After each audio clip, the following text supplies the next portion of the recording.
Welcome into Lantern TV. I'm your host, Gabe Burggraf, joined by Micah, Flack, and Paige McBane. Today we're here to talk about Ohio State's playoff chances, number 5 as of now after the penultimate college football rankings on Tuesday after their loss to now number 2, Michigan. And Ohio State on the outside looking in right now. What do they need to get in? They need a little bit of help. They don't control their own destiny.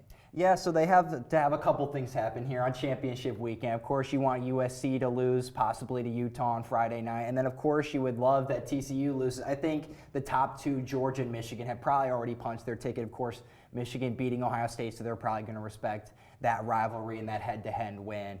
I think if you're Ohio State, you're rooting for Utah and you're rooting for Kansas State. I would say definitely Utah for sure because that's probably the better shot with, of course, TCU going 12-0. So if you're watching, you're going to hope that Utah can pull off the upset. Yeah, and I mean, Ohio State, they showed that they can be beat. They didn't play a complete game against Michigan. What exactly happened there, and what did the committee see? Yeah, so I think Stroud was definitely more tentative, slower to get the balls out. It was harder for him to get the ball out to wide open receivers. And Ryan Day is also receiving a lot of heat. Don't know if that's necessarily warranted, but he was making less aggressive play calls than normal, I would say. And as well as Stover not catching that ball in the fourth down pass. It was a good play call, it just was not executed. And Ohio State, they played a decent first half, I think most people would say.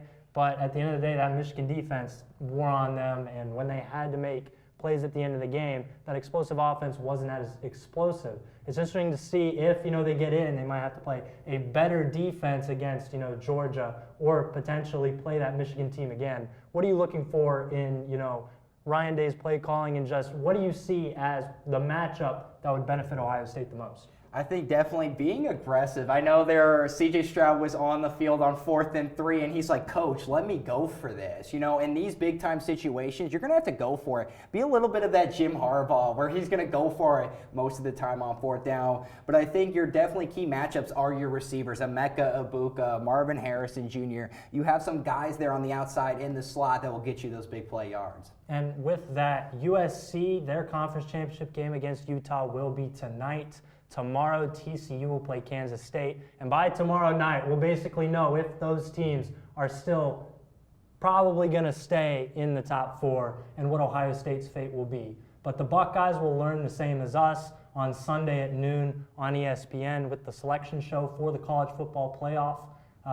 At that time, the Lantern will have you covered with everything Ohio State, depending on where they're going to be, whether it's a bowl or a semifinal. For Micah, Flack, Paige McBane, and myself, Gabe Burggraf, thank you for watching, and take care.